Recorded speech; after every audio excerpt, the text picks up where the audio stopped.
December পড়তে না পড়তেই হালকা ঠান্ডা পড়ে গেছে। চারিদিকে একটা পিকনিকের পরিবেশ। শীতে এই ঠান্ডার আমেজ গায়ে মাখতে চলে আসুন আলিপুর চিড়িয়াখানা। তাই আজ আমরা সপরিবারে বেরিয়ে পড়লাম আলিপুর চিড়িয়াখানার উদ্দেশ্যে।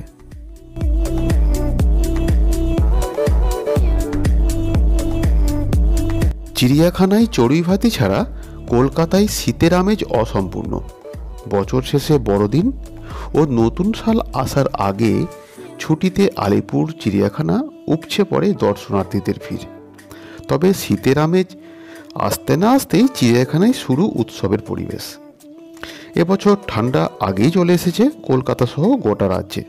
তবে ডিসেম্বরের প্রথম সপ্তাহ থেকেই ভিড়ের মুখ চিড়িয়াখানার দিকেই।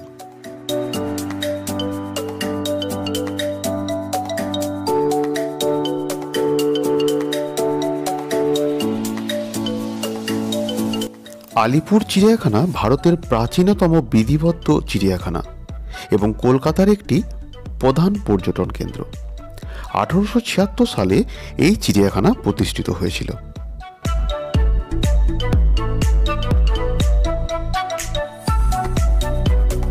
দু নম্বর আলিপুর রোডের ঠিক পাশেই 45 একর জমির উপর অবস্থিত এই চিড়িয়াখানাটি।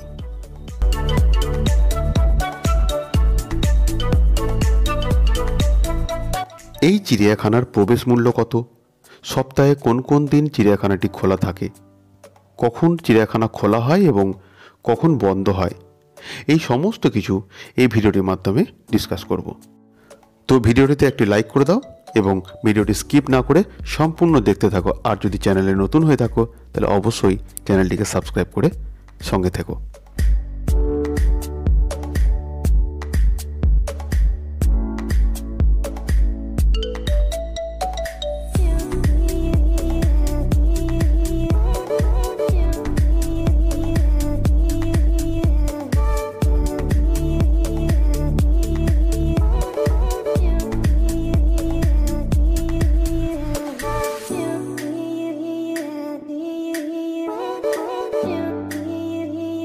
এই চিড়িয়াখানার প্রবেশ মূল্য মাত্র 50 টাকা।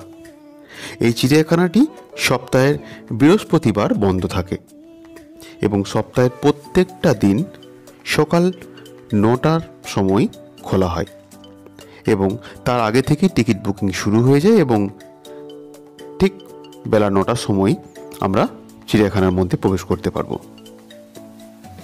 এই চিড়িয়াখানা ঢুকতে গেটের দুপাশেই কিন্তু অনেক ধরনের খাবারের স্টল রয়েছে। প্রয়োজনে আপনারা বাড়ি থেকেও খাবার বয়ে নিয়ে আসতে পারেন এবং চিড়িয়াখানার মধ্যে বসে আপনারা খেতে পারেন। তবে এই চিড়িয়াখানাকে পরিষ্কার পরিচ্ছন্ন রাখার দায়িত্ব আপনার আমার সবারই।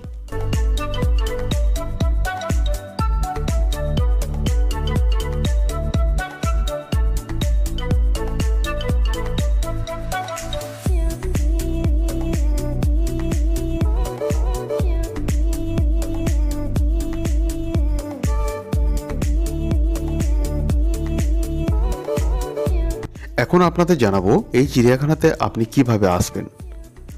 আপনি হাওড়া অথবা শিয়ালদহ যে কোনো জায়গা থেকে এই চিড়িয়াখানা আসতে পারেন। এই হাওড়া থেকে আপনারা বাসে অথবা ক্যাব বুক করে চিড়িয়াখানা আসতে পারেন। এছাড়াও আপনারা শিয়ালদহ থেকেও আসতে পারেন। এছাড়া কলকাতার বিভিন্ন প্রান্ত থেকে অনেক ধরনের বাস, মিনি বাস আসছে এই চিড়িয়াখানার উদ্দেশ্যে। আপনারা যে কোনোভাবেই আপনারা চিড়িয়াখানায় আসতে পারেন।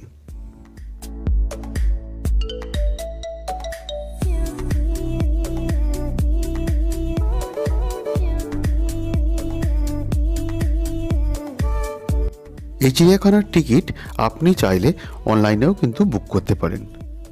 বুক করার জন্য যে ওয়েবসাইটে বুক করবেন সেই ওয়েবসাইটের লিঙ্ক আমি ডেসক্রিপশন বক্সে দিয়ে দেব। আপনারা চাইলে সেখান থেকেও বুক করতে পারেন। এছাড়া আপনাদেরকে বলে দিচ্ছি, আপনারা নোট করে নিতে পারেন www.kolkatazoo.in এই ওয়েবসাইটে ঢুকে আপনারা টিকিট বুক করতে পারবেন। এখানে প্রবেশ করার জন্য 5 বছরের নিচে বাচ্চাদের প্রবেশ মূল্য 20 টাকা এবং 5 বছরের উপরে হলে প্রবেশ মূল্য 50 টাকা। তা এই জুয়েতে আপনারা ঢুকেই ফার্স্ট যে কাজটা করবেন, দেখবেন ম্যাপ দেওয়া আছে, সেই ম্যাপ চার্টকে আপনারা প্রয়োজনে ফোনে ছবি তুলে নেবেন। তাহলে ঘুরতে ঘুরতে সমস্ত জায়গা আপনারা কভার করতে পারবেন সেই ম্যাপ দেখে। কারণ ভিতরটা এমনই পরিবেশ যে কোন রাস্তায় আপনি আছেন, কোন পজিশনে আছেন, আপনি দেখবেন বারবার সে একই জায়গায় চক্কর খাচ্ছেন, কিন্তু কোনো কিছু দেখে উঠতে পারছেন না। আর যদি ম্যাপের ছবি তুলে রাখেন তাহলে আপনারা কিন্তু অতি অনায়াসে পুরো চিড়িয়াখানাটাকে অল্প সময়ের মধ্যেই ঘুরতে পারেন।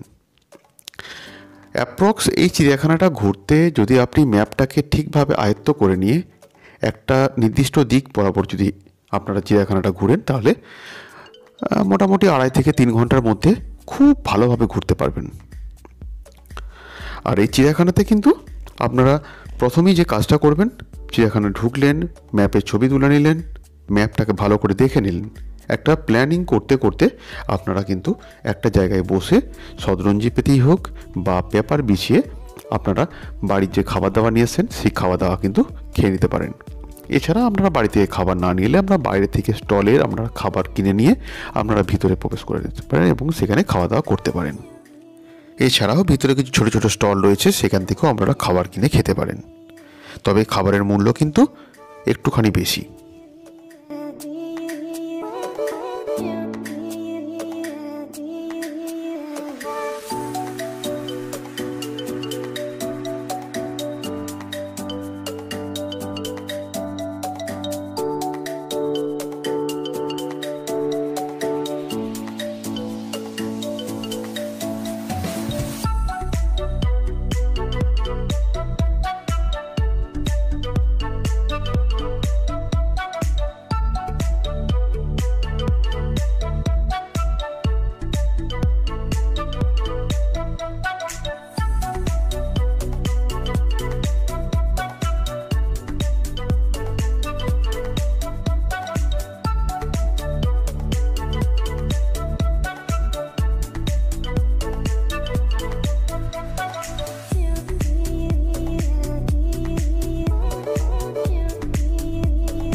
আজকের ব্লগটি কেমন লাগলো অবশ্যই কমেন্ট করে জানিও।